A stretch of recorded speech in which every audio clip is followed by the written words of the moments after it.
क्योंकि मेरी रंगत सांवली थी, लोग मुझे कहते अस्सूदा, यानी वह काली लड़की।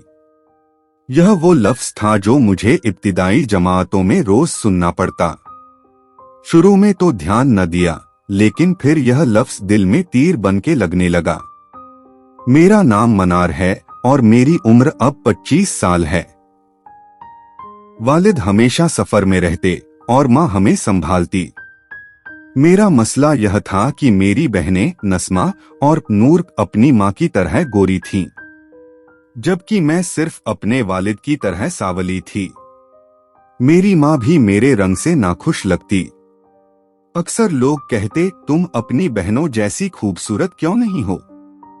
मैं छुपकर रोती, बाल उलझे हुए, दिल में सवाल, क्यों मैं ही बदसूरत हूँ?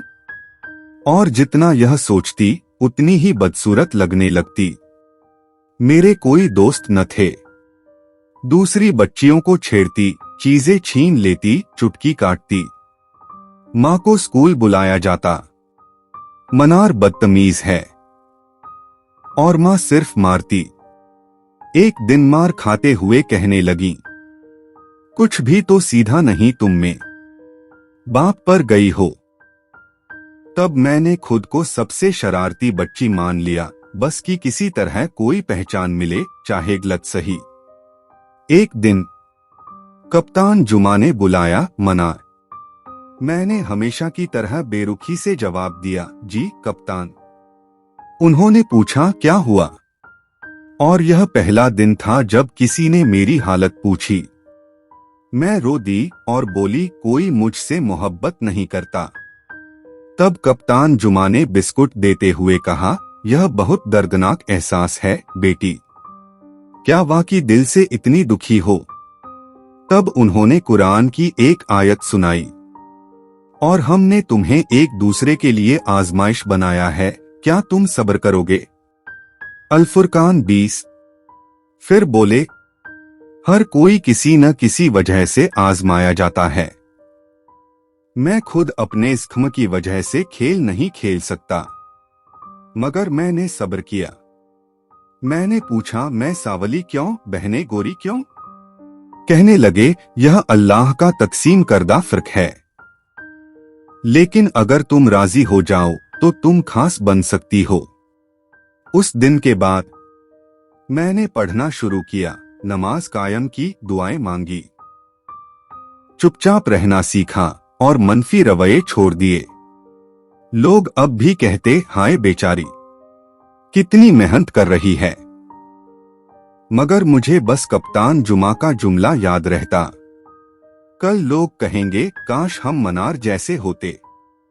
माँ ने भी बदलाव महसूस किया। मेरी क्लास में तीसरी पोजीशन आई, स्कूल ने इनाम दिया। माँ ने एक दिन बहन से कहा, देखो मनार कितनी नमाजी और नूरानी लगती है।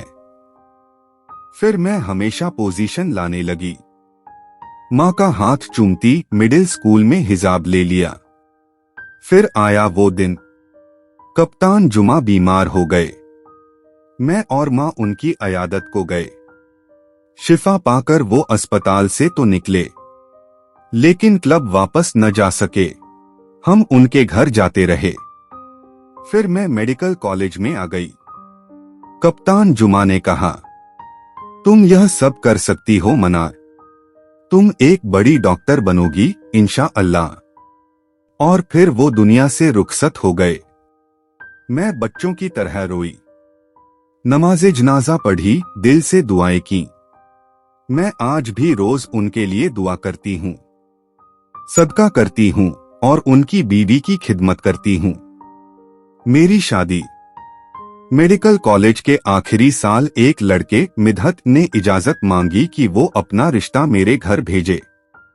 सुनहरी रंगत, बरतानवी माँ, मिस्री बाप, वो मुझ पर फिदा। वजह मैं ही क्यों? तुम दीनदार, बाशऊर, कामयाब और सबसे बढ़कर यह कि बाहिजाब हो। मैं हैरान। माँ खुश। मंगनी हुई, शादी हुई और मैं लंदन के एक अस्पताल में डॉक्टर बन गई। अब भी कप्तान जुमा को नहीं भूली। हम जब किसी मुस्बत इंसान को देखते हैं जो दूसरों का हौसला बढ़ाए तो उसे कहते हैं यह भी एक अम्मजुमा है। अल्लाह ताला फरमाता है, जिसने एक जान को जिंदा किया गोया उसने पूरी इंसानियत को जिंदा कर दिया। अल-माइदा 32। अगर आपको भी अपने रंग, शक्ल या माजी की वजह से एहसास एकमतरी है तो याद रखो, खूबसूरती रंग में नहीं दिल में होती है। इज्जत हुस्न से नहीं किरदार से मिलती है और नजात सिर्फ अल्लाह की रजा से है। दुआया इख्तिताम। ए अल्लाह, हमें उन लोगों में शामिल फरमा जो टूटे दिलों को जोड़ते हैं, बुझते चिरागों को रोशन करते हैं और लोगों के जख्मों पर मरहम रखते हैं। हमें उनके लिए रहमत का सबब बना और ऐसा अम्मजुमा बना दे जो बस एक जुमले से किसी को जिंदगी लौटा दे। ए रब्बे करीम, हमें उन दिलों की रहनुमाई का जरिया बना जो खुद को बेकीमत समझ बैठे हों और हमें वह रोशनी अता फरमा जो अंधेरों में उम्मीद जगाए। अल्लाहुम्मा आमीन या रब्बुल आलमीन।